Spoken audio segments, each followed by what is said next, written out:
Bonjour à tous, je suis ravie de vous retrouver pour vous partager quelques textes et notamment un extrait, dernier paragraphe en particulier de Sagesse d'un paume d'Éloi Leclerc, franciscain, mais également une parole de Dieu et un poème d'un poète bourbonnais, Albert Fleury, qui a écrit son recueil s'appelle Cueillir la source. Rendons grâce à Dieu pour la paix qu'il nous donne. Prions sans cesse pour les causes les plus importantes, les plus graves, et notamment pour la purification des familles, des communautés, de notre être tout entier, afin de garder la droiture et de prier afin d'obtenir la sagesse de Dieu.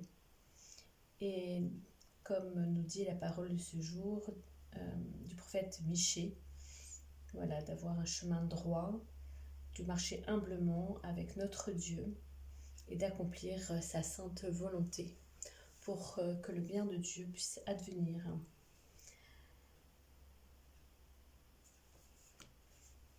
Je vous partage donc la sagesse d'un pauvre qui m'a touchée. Petit rappel d'un frère franciscain qui m'a dit arrête de te fatiguer, mais lis bien le dernier paragraphe de ce livre, chose que je vais vous partager.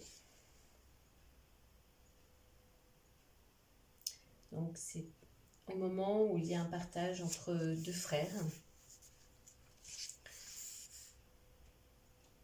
Je vous cite. Mais dans le monde, repartit Tancrède, il y a aussi la faute et le mal. Nous ne pouvons pas ne pas les voir. Et en leur présence, nous n'avons pas le droit de demeurer indifférents. Malheur à nous, si par notre silence ou notre inaction, les méchants s'endurcissent dans leur malice et triomphent.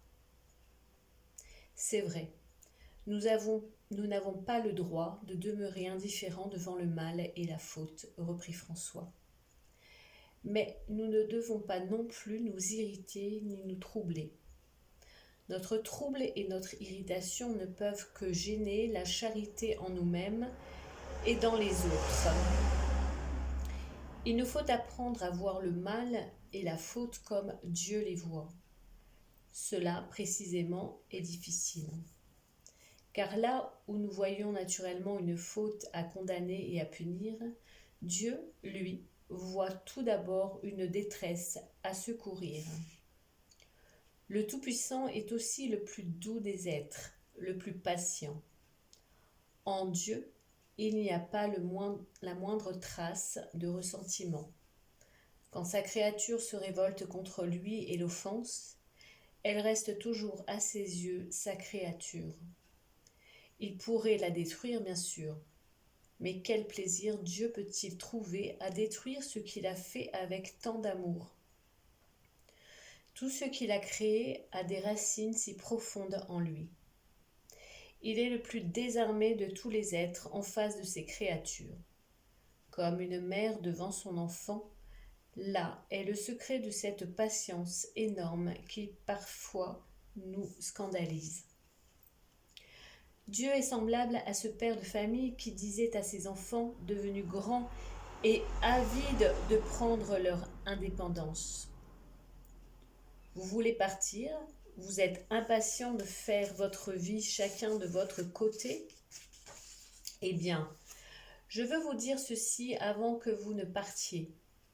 Si un jour vous avez un ennui, si vous êtes dans la détresse, sachez que je suis toujours là.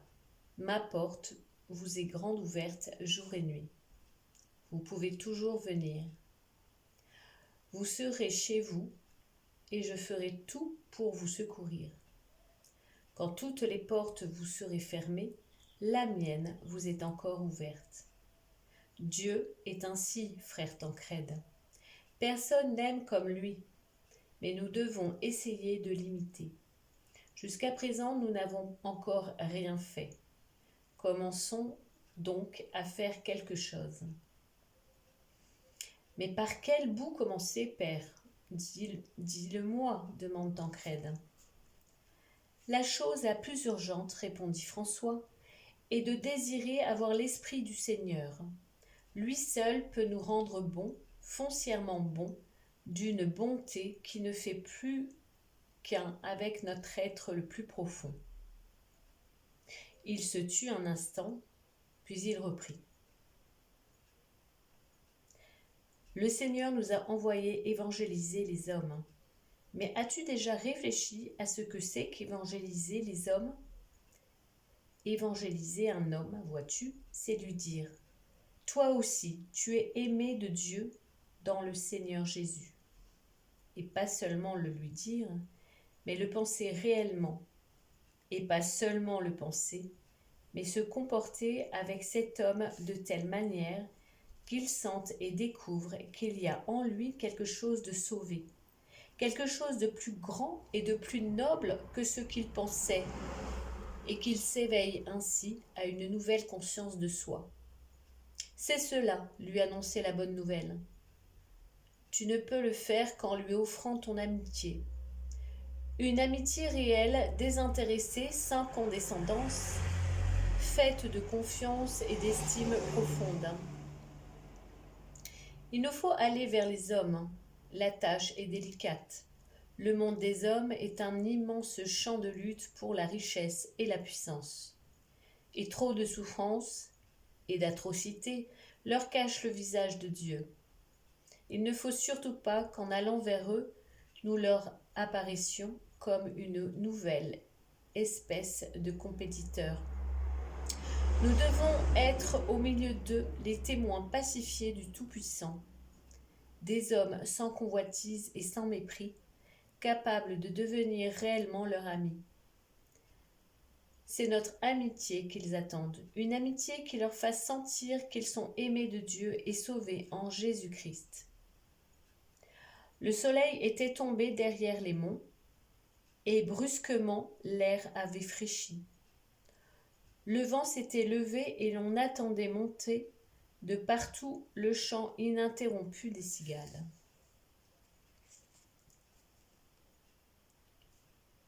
Voilà, donc je vous encourage vivement à vous procurer ce livre si vous ne l'avez déjà lu.